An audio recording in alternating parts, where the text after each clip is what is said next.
하나님 말씀 보겠습니다. 은혜 받은 하나님 말씀은 요한복음 12장 우리 13절 말씀이 되겠습니다. 우리 다 같이 말씀을 봉독하겠습니다. 종려나무 가지를 가지고 맞으러 나가 외치되 호산나 찬송하리로다 주의 이름으로 오시는 이 곧 이스라엘의 왕이시여 하더라. 아멘.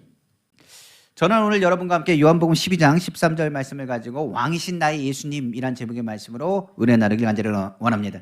3년 동안의 공생애를 지나신 예수님, 많은 사람들이 예수님을 평가하기 시작했습니다. 예수님은 도대체 어떤 사람인가 이야기하더니 어떤 사람은 말하기를 침례 요한과 같은 선지자라, 아니면 종교적인 위대한 종교가라고 얘기하는 사람들도 있었습니다. 어떤 사람들이 이렇게 합니다. 예수님은 철학가, 랍비 아닙니까? 라고 얘기하는 사람이 있습니다. 그를 통해서 많은 것을 배울 수 있으니 그는 선생님입니다 라고 평가하는 사람들도 있었다는 사실입니다. 어떤 이는 또 이렇게 얘기합니다. 그는 윤리학자 아닙니까? 윤리적으로 이렇게 해야 된다 저렇게 해야 된다는 이야기하는 거 보니 이건 윤리적으로 우리에게 바른 길을 가르쳐주기 위해서 오신 분이라고 이야기하는 사람도 있었습니다. 그러나 이러한 평가는 올바른 것이 못됩니다. 우리가 성경을 통해서 이야기한 것처럼 예수님은 위대한 종교가, 철학가, 그리고 선생님으로 이 땅에 오신 것이 아닙니다. 예수님은 이 땅에 오신 이유가 성경은 말하기를 그는 만왕의 왕이시고 만주의 주로 이 땅에 오셨다라고 성경은 분명하게 말씀하고 있기 때문에 그렇습니다. 요한계시록 19장 16절에 이렇게 말하죠. 그 옷과 그 다리에 이름을 쓴 것이 있으니 만왕의 왕이요 만주의 주라 하였더라. 성경은 말하고 있는 것입니다. 그래서 성경에 보면 바로 예루살렘에 입성하실 때도 예수님은 그냥 입성하신 것이 아닙니다. 종교가로서 이스라엘이 열망한 것이 아니라 왕으로서 예수님께 열망했다는 사실을 우리는 알아야 되는 것입니다.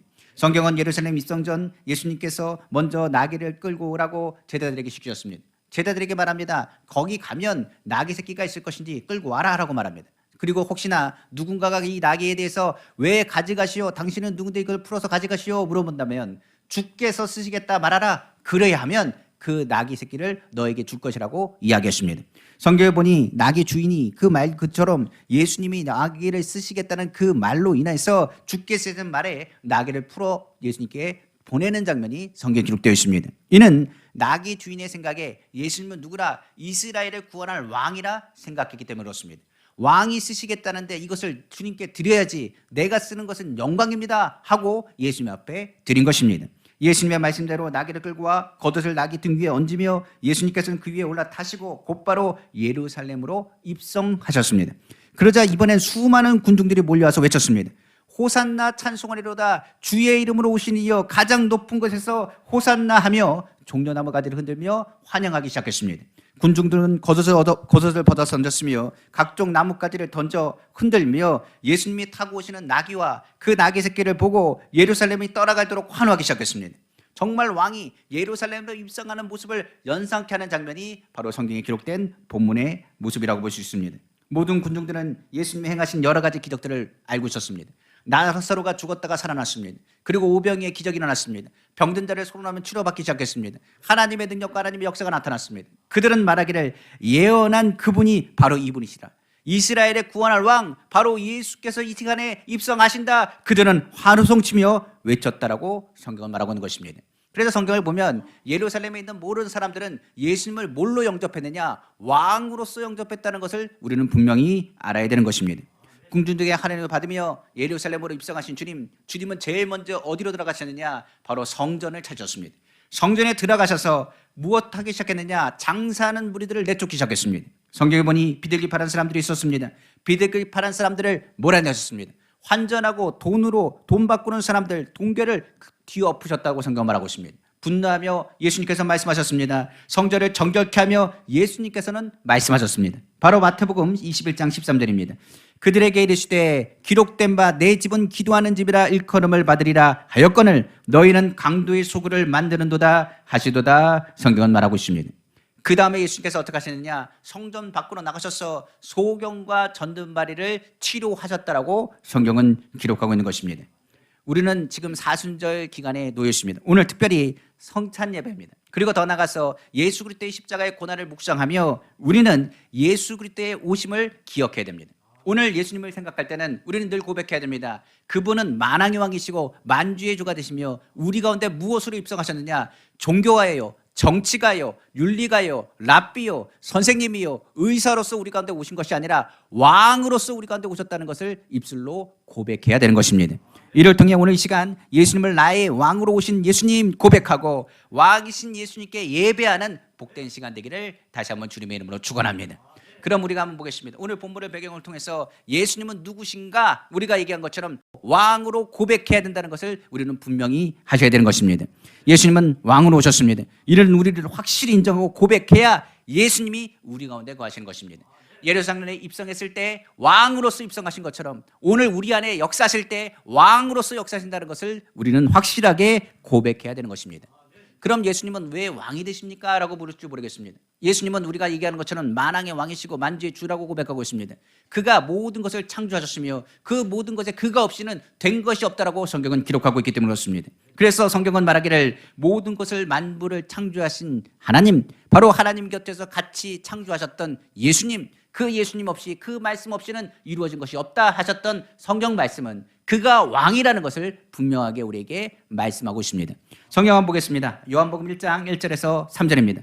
태초에 말씀에 계시니라. 이 말씀이 하나님과 함께 계셨으니 이 말씀은 곧 하나님이시니라. 그가 태초에 하나님과 함께 계셨고 만물이 그로 말미암아 지은 바 되었으니 지은 것이 하나도 그가 없이는 된 것이 없느니라. 성경은 말하고 있는 것입니다. 그러니까 모든 우주도 누가 창조하셨다? 하나님이 창조하셨고 하나님 곁에 누가 있었다? 예수 그리스도가 있었으며 예수 그리스도는 하나님의 말씀이라 말씀으로 온 만물은 창조되었기 때문에 그가 왕으로서 손색이 없으며 그는 높은 받으시기에 합당하신 분이라고 성경은 말하고 있는 것입니다. 오늘날 많은 사람들은 얘기합니다. 예수님이 정말 왕이십니까? 만왕의 왕이십니까? 만주의 주가 되십니까? 라고 말하면서 하시는 말이 있습니다. 동정녀 마리아에게 태어난 가난한 목수의 아들로 태어난 것 아닙니까? 이 땅에 오신 예수님 고난당한 연약한 인간으로 십자가에서 죽으신 분 아닙니까? 얘기하는 사람이 있습니다. 그러나 우리가 기억할 것이 있습니다. 동정녀 탄생 이전에 예수님은 이미 왕이셨습니다. 모든 것을 창조하시고 누구보다도 더 앞서 계신 분이 예수님인 것을 우리는 확실히 알아야 됩니다. 그리고 더 나가서 십자가 사건으로 죽으신 분이 아닙니다. 예수 그리스도께서는 사망 권세를 이기시고 부활하신 분이 예수님이시며 그 예수님이 오늘 이 시간에 왕으로 우리 가운데 있다는 것을 확실하게 우리는 고백해야 된다는 사실입니다. 예수님은 성경에서 말한 또한 구약에 예언된 이스라엘 왕이라고 성경 기록하고 있는 것입니다. 바로 스가랴 9장 9절입니다. 시온에 따라 크게 기뻐할지어다. 예루살렘에 따라 즐거이 부를지어다. 보라, 내 왕이 내게 임하시리니 그는 공의로우시며 구원을 베푸시며 겸손하여서 나귀를 타시나니 나귀의 작은 것 곧 나귀 새끼니라. 성경 말하고 있는 것입니다. 그러니까 예수님의 예루살렘 입성전 바로 600년 전입니다. 600년 전에 이미 스가랴라는 예언자가 예언했던 내용이라고 성경 기록하고 있습니다. 이러므로 예수 그리스도께서는 지상의 성민이었던 이스라엘의 왕이 된 것을 이미 예언하셨습니다. 그러나 이 예언은 그것으로 끝난 것이 아닙니다. 예수님이 십자가 사건 이후로는 바로 그 예수님께서는 다시 오실 왕으로서 우리에게 말하기를 이스라엘뿐만 아니라 영적인 이스라엘이요 더 나아가 성도들의 왕이 되며 영적인 이스라엘 믿는 자의 왕이 되신다고 성경은 기록하고 있기 때문에 그렇습니다. 그러므로 오늘날 우리 예수 그리스도는 우리의 왕이 되십니다. 제가 늘 기도할 때마다 빠지지 않는 기도 내용이 있습니다. 바로 만왕의 왕이시며 만주의 주가 되시며 능력에 능치 못하심이 없으시며 살아서 역사하신 예수님이라고 고백합니다. 그 분이 그 말씀과 그 고백을 기뻐하십니다. 그 예수 그리스도를 우리가 안다면 나의 왕임을 고백한다면 주님이 우리 안에 거하신다는 사실입니다. 우리의 마음을 여는 것, 내가 주인이 됐을 때는 절대로 마음의 문을 열 수가 없습니다. 그러나 나의 주인이 예수님이 되시면 우리의 마음의 문은 열리게 되어 있습니다. 그러므로 예수님을 초청할 때는 왕이신 주님을 초청하는 것입니다. 예수님을 모실 때는 왕이신 예수님을 모시는 것입니다. 왕이신 예수님을 모시면 내 마음대로 움직이는 것이 아닙니다. 왕이신 예수님의 뜻대로 그 마음 가운데 다짐하고 결심한 대로 움직여야 되는 것입니다. 왕은 자기 백성을 위해 책임을 다할 것입니다. 왕은 자기 백성을 살리시려고 이 땅에 오신 것입니다. 왕은 우리를 건지기 위해서 우리를 인도하신다는 사실을 우리는 알아야 되는 것입니다. 예수님은 그러므로 우리의 왕으로 이 땅에 오셨습니다. 우리는 그의 백성임을 안다면 그를 왕으로 고백하고 모셔드려야 되는 것입니다. 그러면 왕이신 예수님, 예수님은 왜 왕으로서 우리에게 어떤 일들을 하는지를 또한 생각해 봐야 됩니다. 왕에게는 합당한 이유의 세 가지 조건이 합당해야 됩니다. 첫 번째는 왕은 주권과 권세를 가져야 됩니다.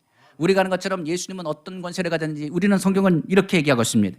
마태복음 28장 18절에 말하기를 예수께서 나와 말씀하여 이르시되 하늘과 땅의 모든 권세를 내게 주셨으니 성경은 말하고 있기 때문에 그렇습니다. 그러므로 모든 권세를 가지신 분은 누구시다? 예수님이십니다. 하늘과 땅의 모든 권세를 주님이 가졌으며 모든 것을 만드시고 창조하신 주님은 우리의 왕이실 뿐만 아니라 그 권세에 복종하게 될 것임을 성경은 말하고 있습니다. 성경 말하기를 예수님께서 부활하신 후에 모든 만물을 향하여 하나님께서 말씀하신 것처럼 모든 무릎을 예수의 이름에 꿇게 하셨다고 말했습니다. 그러므로 예수 그리스도가 우리의 삶 가운데 역사하실 뿐만 아니라 모든 세상에 돌아가는 통치와 모든 흥망 성쇠와 생사복을 주장하시는 왕이 된다는 것을 우리는 인정하고 알아야 되는 것입니다. 뿐만 아니라 절대 주권자인 하나님 되시는 예수님께서 행하시는 이것에 대해서 우리는 더 이상 아무 말할 것이 없다고 성경은 말하고 있습니다. 우리가 주의를 하다 보면 억울한 일도 있습니다. 주의를 하다 보면 속상한 일이 있습니다. 주의를 하다 보면 마음이 흔들릴 때가 있습니다. 요동할 때가 있습니다. 저도 주의를 하다 보면 이럴 때가 있습니다. 하나님 왜 나에게 이런 일을 시키십니까? 왜 내가 이것을 해야 됩니까? 왜 나에게 이런 억울한 일이 있습니까? 왜 이렇게 답답한 일이 있습니까? 내가 왜 이렇게 우울한지 모르겠습니다. 내가 너무 힘이 듭니다. 내가 힘으로 영으로 모든 것을 열심으로 하려고 해도 내 뜻대로 되지 않을 때가 많이 있습니다. 얘기할 때가 많이 있습니다. 그런데 성경은 말합니다. 예수님이 누구라고요? 왕이십니다. 왕이신 예수님이 우리 가운데 있으면 우리를 책임지시는 분이십니다. 그리고 왕은 우리에게 무엇을 얘기하느냐? 모든 것을 얘기하시는 것이 아니라 그의 뜻대로 모든 것을 운행하신다는 것을 우리는 먼저 알아야 됩니다. 그래서 우리가 예수님을 놓지 않으면 우리의 삶 가운데 모든 일은 합력하여 선을 이루게 되는 것입니다. 어저께 제가 개척 창립 예배를 갔습니다. 창립 예배에 가서 제가 축사를 맡았습니다. 축사 맡으면서 다른 얘기 해놨습니다. 하나님은 우리의 왕이 되십니다. 예수 그리스도는 우리의 왕이 되십니다. 너무 감사할 것은 우리는 이 모든 시간들 모든 생활들을 알지 못합니다. 그러나 우리가 감사할 세 가지가 있는데 바로 예수 그리스도를 통해서 감사하는 것이고, 두 번째는 다른 것 때문에 감사하는 것이 아니라 우리 믿는 사람은 모든 것이 합력하여 선을 이루기 때문에 감사하는 것입니다. 오늘 이 자리는 선을 이루는 자리입니다. 하나님께서 교회를 세우시고 축복하셨습니다. 하나님이 역사하신 것에 감사밖에 없습니다. 우리는 왕이신 예수 그리스도께 감사할 뿐입니다. 그리고 마지막으로는 우리의 모든 수고는 절대로 헛되지 않습니다. 그러므로 교회는 크고 작은 것이 중요한 것이 아닙니다. 우리가 그곳에서 수고했던 모든 것을 하나님 기억하시고 헛되지 않는다는 것을 말씀하시기 때문입니다. 오늘 왕이신 주님은 우리에게 말합니다. 내가 너를 책임진다. 내가 너를 떠나지 않는다. 내가 너와 함께 하신다. 우리가 주의 길을 잘 알지 못하다 답답할 때가 있고 억울할 때가 있지만은 주님을 향한 수고는 헛되지 않습니다. 오히려 가장 낮은 자리에서 헌신하고 봉사할수록 아무도 몰라준다고 할지라도 누구나 아신다고요? 주님은 아십니다. 그러므로 봉사하는 자리, 헌신한 자리, 예배하는 자리, 하나님께서 나를 쓰시는 자리, 그 자리는 복된 자리가 되는 것입니다. 그러므로 왕이신 주님은 모든 권세를 가지신 분이시고 그 절대 주권에 가지신 그 주님 앞에, 그 계획 앞에는 실수가 없으시며 실패가 없다는 것을 우리는 고백하게 되는 것입니다. 왕의 조건은 권세만 있는 것이 아닙니다. 그 왕의 조건은 다른 것이 아니라 혼자 왕이다 해서 왕이 되는 것이 아닙니다. 그의 백성이 존재한다는 사실입니다. 우리가 왕이신 예수님을 높이는 이유는 다른 것이 아닙니다. 우리는 그의 백성입니다. 우리는 그의 백성으로서 주의 이름을 부르며 주님을 찬양하는 하나님 나라의 백성인 것을 잊어서는 안 되는 것입니다. 왕의 조건은 또한 영토에 있습니다. 바로 하나님 나라가 바로 하나님의 영토가 되는 것입니다. 오늘 얘기하면 이렇습니다. 바로 하나님 절대 주권 되신 예수 그리스도 하나님의 말씀이 이루어지는 곳, 그리고 더 나아가서 우리는 그리스도의 성도, 우리는 하나님의 백성, 왕이신 예수님께 복종하는 하나님의 일꾼이라고 성경은 말하고 있으며, 교회가 바로 뭐가 되느냐? 하나님 나라의 영토가 되는 것입니다. 그러므로 오늘 주의 전에 나왔습니다. 우리는 왕이신 하나님을 높일 뿐만 아니라 주의 이름을 높이고 주님을 찬양하며 주님께 예배하며 우리는 주님의 백성인 것을 고백하게 되는 것입니다. 그렇게 될 때 하나님 나라가 교회를 통해서 나타나게 되는 것이며 교회 안에서 하나님의 약속의 말씀을 듣게 되는 것입니다. 예수님은 왕으로서 우리에게 이렇게 말씀하셨습니다. 마태복음 28장 20절에 말하기를 내가 너희에게 본받은 모든 것을 가르쳐 지키게 하라. 볼지어다 내가 세상 끝날까지 너희와 항상 함께 있으리라 말씀하셨습니다. 예수님은 왕으로서 우리를 버리시는 분이 아닙니다. 우리를 고와 같이 과부와 같이 놔두시는 분이 아니십니다. 바로 하나님의 영토 안에 있다는 것, 하나님의 영토 안에서 우리를 품어주시고 우리는 그 안에 거 있기 때문에 주님이 우리를 품으시고 우리와 항상 함께 하신다는 것을 우리에게 약속하셨습니다. 더 나아가 마태복음 18장 20절은 말합니다. 두세 사람이 내 이름으로 모인 곳에도 나도 그들 중에 있는다라고 성경은 말씀하고 있는 것입니다. 바로 왕과 나라와 백성, 그 모든 것을 통치하시고 다스리시며 그 나라를 위해서 교회와 성도들을 떠나지 아니하시고 항상 함께 하신 주님을 바라보라고 성경은 말하고 있는 것입니다. 그러므로 우리가 왕이신 예수님을 내 마음에 모셔드립니다.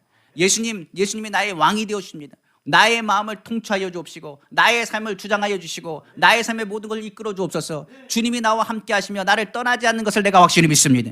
그러므로 교회와 예수 그리스도를 믿는 성도들은 어제나 영원토록 동일하신 주님의 이름을 높이며 찬양하는 것이 마땅하다는 것을 우리는 알아야 되는 것입니다. 바로 오늘 성경은 말합니다. 하나님은 절대 권세와 절대 주권을 가진 예수 그리스도, 바로 하나님의 나라는 그의 아들 예수 그리스도를 통하여 통치하는 나라며, 하나님은 우리를 통하여 역사하시고 우리는 왕 같은 제사장으로 예수 그리스도를 섬기며 그의 거룩한 백성이 된다는 것을 성경은 거듭 강조하고 있는 것입니다. 그러면 우리가 예수 그리스도를 마음으로 모셨다면, 바로 믿는다면 이제는 그 통치에 대해서 순종해야 됩니다. 교회는 누구의 말씀에 순종하느냐? 하나님의 말씀에 순종하게 되어 있습니다. 성경에서 말하지요. 하나님 나라는 무엇입니까? 하나님의 나라를 우리가 생각할 때 금과 은 그리고 천국에 대한 현상을 생각합니까? 진주물을 생각하는 게 하나님 나라 아닙니다. 하나님 나라의 뜻은 하나님이 통치하는 나라가 하나님 나라입니다. 우리 마음이 하나님의 통치에 순종하면 우리 마음에는 뭐가 임한 것이냐? 하나님 나라가 임한다는 것을 우리는 기억해야 됩니다. 그러므로 하나님 나라는 여기 있다 저기 있다는 것이 아닙니다. 하나님의 나라가 바로 우리 안에 있다라고 예수님께서 말씀하신 것, 너희가 주의 말씀의 통치를 따르면 너희 안에 하나님 나라가 임한다는 것을 성경은 말하고 있는 것입니다. 그 통치의 정당성은 어디 있느냐? 바로 예수님의 십자가에 있습니다. 바로 예수 그리스도의 십자가의 피값으로 우리를 사신바 되었다라고 말했습니다. 죄와 사망을 청산하셨습니다. 우리의 죄와 저주를 청산하셨습니다. 우리의 죄와 허물과 죽음에서 우리를 건지셨습니다. 그리고 우리가 누구 안에 들어가게 하셨냐? 예수님 안에 들어가게 하심을 통하여 우리에게 빼앗겼던 주권을 회복하게 하시고 하나님 나라를 회복하게 하시고 하나님의 자녀의 권세를 우리에게도 회복하셨다고 성경 기록하고 있기 때문에 그렇습니다. 그러므로 우리가 항상 생각할 때마다 예수님이 오신 것이 종교의식이라고요? 아닙니다. 예수님이 오신 것이 철학입니까? 철학으로 우리를 자유케 할 수 없습니다. 예수님이 오신 것이 인격 수양입니까? 아닙니다. 우리의 삶이 바뀌어진다, 인격 수양한다, 우리의 성품이 달라진다, 그게 예수 믿는 게 아닙니다. 주님이 우리를 뭐 하신다? 통치하신다. 그것이 바로 하나님 나라가 되는 것입니다. 그러므로 예수님이 오신 것은 옛사람의 모습이 아니라 새사람의 모습이요, 우리가 예수 그리스도를 믿음을 통하여 하나님 나라와 하나님 통치가 우리 가운데 임했다는 것을 성경은 말하고 있는 것입니다. 주님의 통치가 임하면 우리 안에 있는 악한 영들이 떨어져 나갑니다. 성경은 말하기를 예수님이 오신 것은 마귀의 일을 멸하러 오셨다고 성경은 분명히 말하고 있습니다. 요한일서 3장 8절에 말합니다. 죄를 짓는 자는 마귀에게 속하나니 마귀는 처음부터 범죄함이라 하나님의 아들이 나타나신 것은 마귀의 일을 멸하라 하심이라고 말했습니다. 우리가 예수님을 진짜 믿으면 죄에서 멀어집니다. 우리가 예수님을 진짜 믿으면 거짓말하지 않습니다. 우리가 예수님을 진짜 믿으면 예수님이 우리 마음 가운데 통치하십니다. 우리가 선을 행한다고 해서 선을 행할 수 있나요? 우리가 용서한다고 해서 용서할 수 있나요? 어떤 사람 보면 짜증이 날 때가 있고 힘이 들 때가 있습니다. 저 사람 말만 들어도 괴로울 때가 있습니다. 저 사람 행동만 봐도 싫을 때가 있습니다. 미운 마음이 우리 가운데 싹 트는데 그것이 마음대로 되나요? 안 됩니다. 그런데 우리 마음 가운데 성령이 말씀하십니다. 뭐라고 했느냐? 용서해줘라, 도와줘라, 이해해줘라, 사랑해줘라, 한번 끌어안아줘라 라고 얘기합니다. 그 말에 순종하는 것이 통치에 순종하는 것입니다. 예수님께서 말하지 않습니까? 너도 나와 같이 발을 씻겨줘라, 너와 나가 같이 너희도 서로 사랑하라고 말했습니다. 바로 주님의 통치법입니다. 우리가 하는 것처럼 원수로 사랑하라. 사람이 어떻게 원수를 사랑할 수 있겠습니까? 저도 그것이 안 됩니다. 저도 미운 사람이 있으면 밉지, 사랑한다고요 솔직하게 얘기합니다. 안 됩니다. 게으르고 나태할 때가 있습니다. 그러면 그가 일하고 싶으니까 육신에게 질 수밖에 없는 것이 우리입니다. 안 됩니다. 그런데 왕이신 주님이 우리 마음 대해서 통치하십니다. 일어나라, 너는 나의 자녀 아니냐? 일어나라, 넌 나의 백성이 아니냐? 일어나라고 말씀하시는 것입니다. 그러므로 우리가 기억할 것은 마귀의 일을 멸할 뿐만 아니라 내가 선을 행할 수 있도록 주님이 통치하셔서 우리가 주의 일들을 감당하게 되는 것입니다. 성경은 또 우리에게 말합니다. 무엇을 얘기하느냐? 우리는 너는 흑암에 속한 자가 아니라 그 권세에 놓인 자가 아니라 이제부터는 넌 누구에게 속한 자라? 하나님께 속한 자요, 예수 그리스도의 통치 안에 거하는 사람, 그의 사랑의 아들 나라로 이기 옮겨진 자라고 성경 기록하고 있습니다. 바로 골로새서 1장 13절입니다. 그가 우리를 흑암의 권세에서 건져내사 그의 사랑의 아들 나라로 옮기셨다라고 성경은 말하고 있는 것입니다. 그러므로 예수님은 왕으로 오셨습니다. 왕으로 우리에게 오셔서 오늘도 통치하시길 원하십니다. 일어나라고 말하고, 깨어 있으라고 말하고, 선을 행하라고 말하고, 용서하라고 말합니다. 우리는 말합니다. 저는 안 됩니다. 그러나 주님의 말씀에 의지하여 그물을 던졌던 베드로처럼 주님의 말씀에 의지하여 주의 말씀에 순종하는 것이 바로 하나님 나라의 백성인 것을 우리는 기억해야 되는 것입니다. 그러면 우리가 마음의 통치 되신 주님이 우리 가운데 임하는 것을 믿고 하나님 말씀이 우리 가운데 거하는 것을 믿고 우리가 순종하게 노력하면 비로소 주님께서 우리 안에 있는 마음 성전에 찾아오십니다. 마음 성전에 찾아오시면 우리는 어떻게 되느냐? 그 마음 성전을 어떻게 하시는 주님, 청결케 하시는 주님을 만나게 될 것입니다. 예수님은 예루살렘으로 들어가셨습니다. 그리고 나서 제일 먼저 한 것이 성전을 정비한 일이었습니다. 오늘날의 성전은 어디입니까? 바로 우리가 하나님의 성전이라고 성경 말하고 있습니다. 고린도서 3장 16절입니다. 너희는 너희가 하나님의 성전인 것과 하나님의 성령이 너희 안에 계시는 것을 알지 못하느냐? 성경은 말하고 있는 것입니다.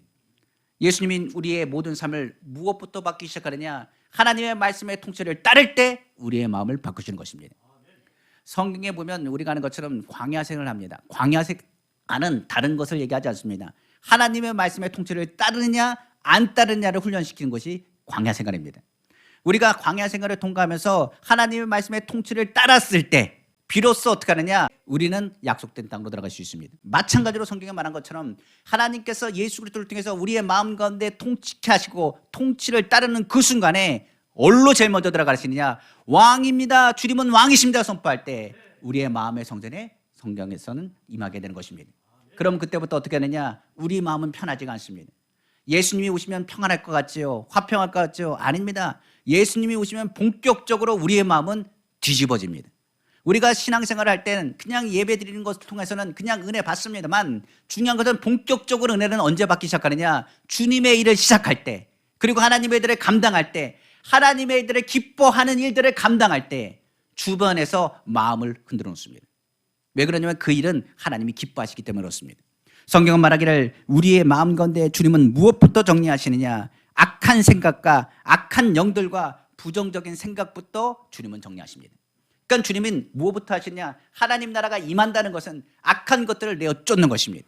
성경은 말하지요. 에베소서 2장 1절에서 2절입니다. 그는 허물과 죄로 죽었던 너희를 살리셨도다. 그때 너희는 그 가운데 행하며 이 세상 풍조를 따르고 공중의 권세 잡은 자를 따랐으니 곧 지금 불순종의 아들들 가운데 역사하는 영이라 성경을 말하고 있는 것입니다. 예수님이 하신 것 바로 악한 것들을 내어 쫓았다고 말했습니다. 거짓말하게 하고 잘못된 성품으로 남을 아프게 하고 상처 주었고 그리고 힘들게 했던 모든 것들을 어떻게 하신다? 떠오르게 하시고 이것을 못하도록 하나님께서 역사하시는 것입니다.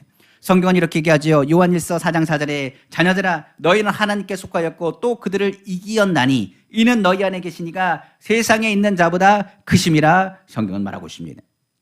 그동안에는 마음이 마음대로 되지 않았습니다. 마음은 원인데 육신이 약해가지고 육신에서 늘 지어당하며 넘어질 수밖에 없었습니다. 그런데 예수님께서 우리 안에 왕으로 임하셨을 때는 그냥 임하신 것이 아니라 우리 마음을 성전 삼으시고 성령을 통하여 육을 이길 수 있도록 덧입혀 주셨습니다.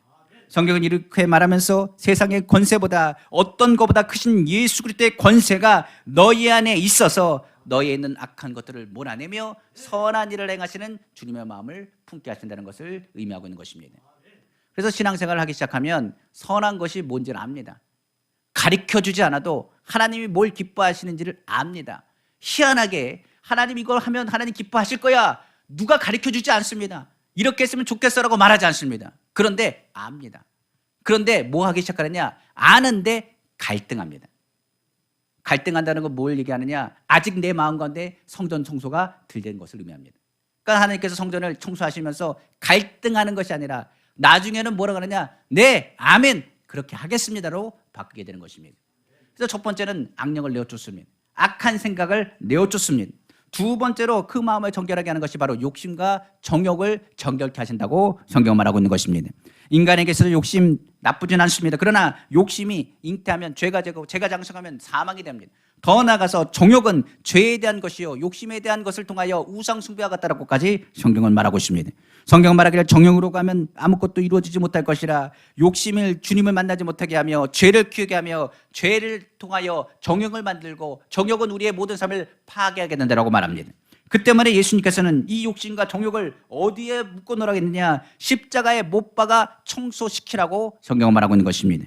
육신에는 이런 것입니다. 바로 갈라디아서 5장 19절에서 21절입니다.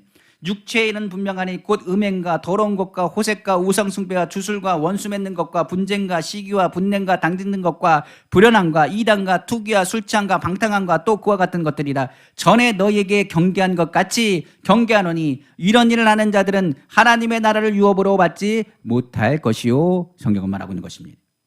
주님은 경고하십니다. 이 마음 가운데 뭐라느냐? 너 하나님 나라 백성 아니냐? 그 일을 하면 하나님 나라를 유업으로 받지 못할 것이라. 너 하나님의 자녀가 아니냐? 하나님의 자녀가 왜 빛 가운데 살지 않고 어둠 가운데 있냐고 끊임없이 양심을 찌르게 될 것입니다. 그러니까 예수님을 진짜 믿게 되면 뭐부터 밝혀지게 되느냐? 육체적인 삶부터 바뀌게 됩니다. 내가 하나님의 성전인 것을 인지하게 되고 하나님이 기뻐하신 일뿐만 아니라 이 일들이 하나님 나라를 유업으로 얻지 못한다는 것을 깨닫게 됩니다. 음행과 더러운 것, 술취함과 방탕한 것, 이것을 예수님께서 친히 청소하신다고 성경은 말하고 있습니다. 그러나 이 청소는 우리가 하는 것처럼 하루아침에 이루어지는 것이 아닙니다. 더러운 환경 가운데 있는데 오랜 동안 더러운 일들을 감당했는데 한순간에 바뀐다고요? 한순간에 바뀔 수 없습니다.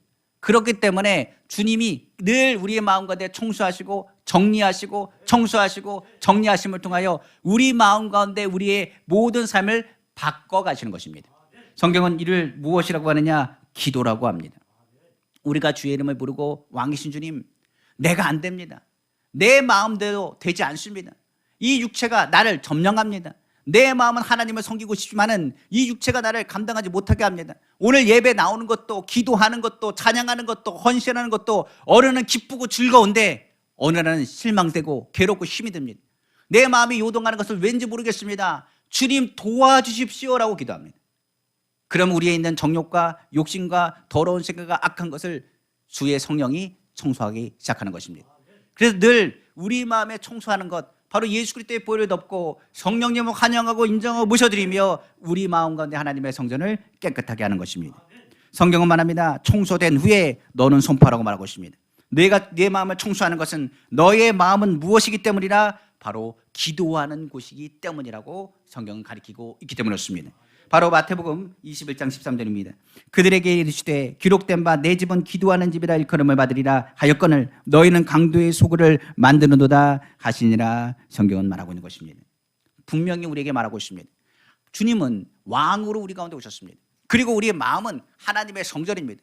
우리의 몸은 하나님께서 쓰시는 주님의 몸입니다. 그렇다고 한다면 우리 마음이 하나님의 성전에 어떤 마음을 가져야 되느냐? 더럽고 추한다면 하나님의 일을 감당할 수 없습니다.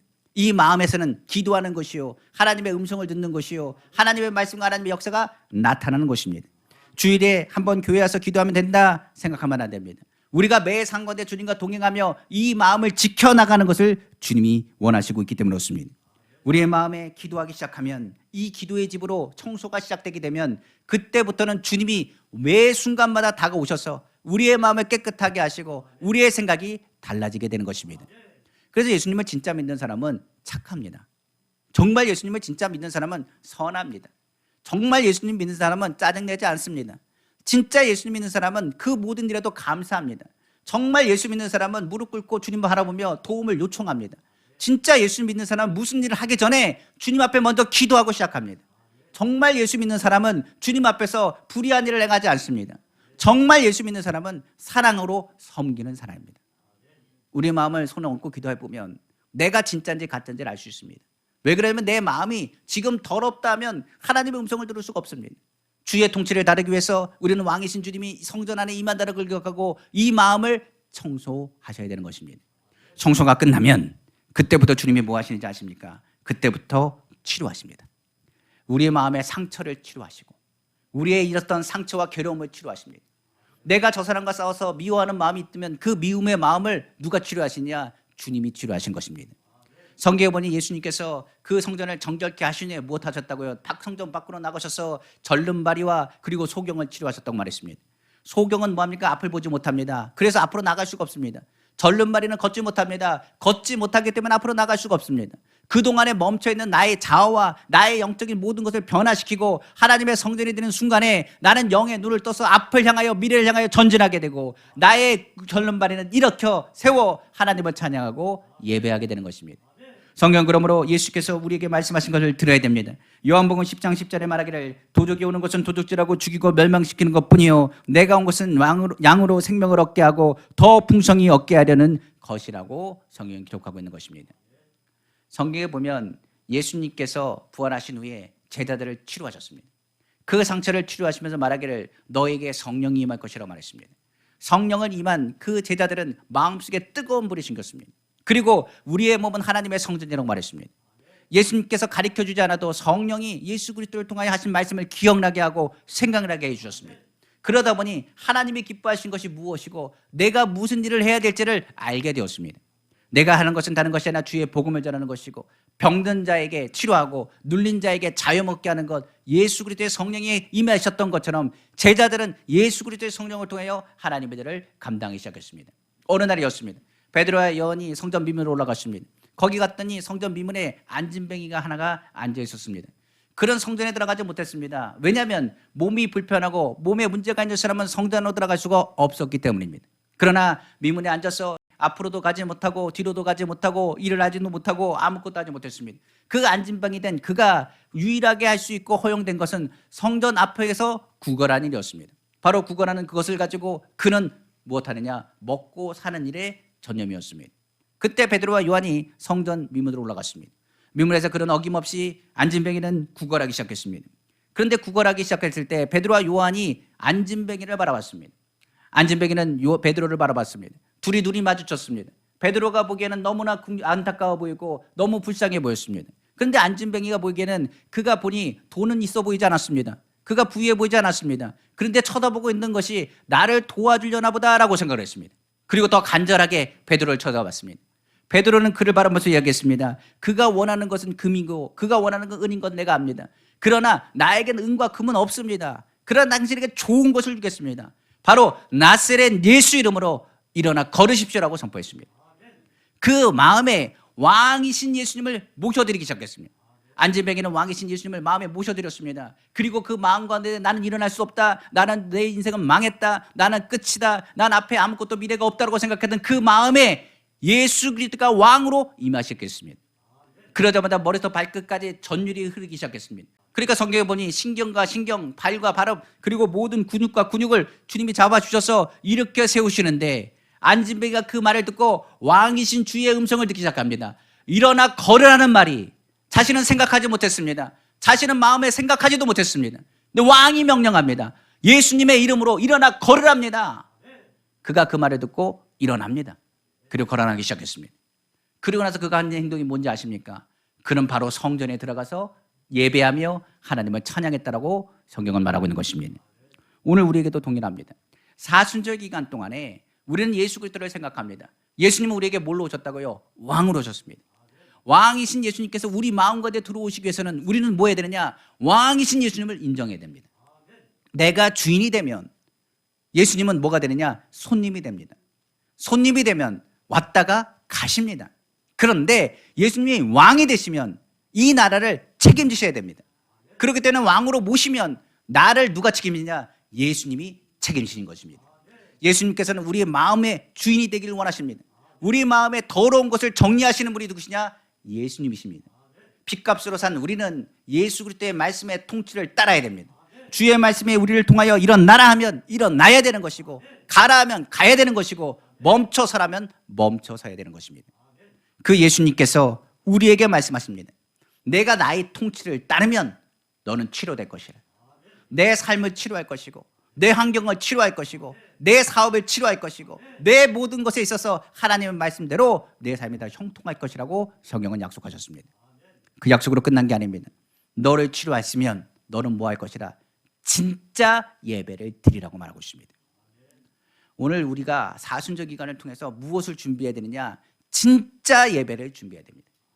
진짜 예배라는 건 다른 게 아닙니다. 주님이 나를 치료하셨음을 선포하고 주님이 나의 왕임을 선포하시고 더 나아가 하나님께 영광 돌리는 믿음의 모습을 보여야 된다는 것입니다. 이번 부활절 사순절 기간을 통하여 예수 그리스도의 고난과 그리고 고난 주간을 통하여 주님의 십자가 사건과 그리고 부활절을 통하여 하나님의 그 사랑하신 예수 그리스도를 살리시고 왕으로 다시 오시겠다고 약속하시는 그 모든 일들을 우리는 믿습니다. 그 주님은 우리를 치료하시고 우리를 통치하시되 우리를 회복하시고 예배하기를 원하십니다. 비로소 하나님께 예배드리는 예배, 그 성전이 하나님께 예배하는 예배전이 되고 하나님 말씀과 기도와 찬양이 올려지는 것이 되는 것입니다. 그러니까 주님은 왕으로 오셔서 우리 마음이 뭐 하길 원하느냐? 하나님께 예배하길 원하세요. 우리의 마음이 오늘 말씀 준 것처럼 예루살렘 성전에 들어가 성전을 정결케 하고 치롭게 하고 예배케 하신 것처럼 오늘 우리 안에 들어오셔서 왕으로 고백하는 자를 통하여 우리 마음을 정결케 하고 깨끗이 하고 치롭게 하고 예배케 한다는 것을 기억하시기를 주님의 이름으로 축원합니다. 말씀을 마치겠습니다. 진실로 예수님께서는 모든 만물의 왕이 되시고 교회의 왕이 되시고 장차 오실 심판의 왕으로 다시 오신다고 말씀하셨습니다. 그러므로 사순절 기간 우리들은 전지전능하신 무소부지하신 예수님, 그 백성으로서 왕 대신 예수님만 섬길 것을 고백하셔야 됩니다. 주님이 다시 오시는 그날까지 왕 대신 왕이신 나의 예수님께 예배와 감상과 찬양으로 영광을 돌리며 끝까지 예수 승리하시는 우리 성도 다 되시기를 주님의 이름으로 축원합니다. 기도하겠습니다.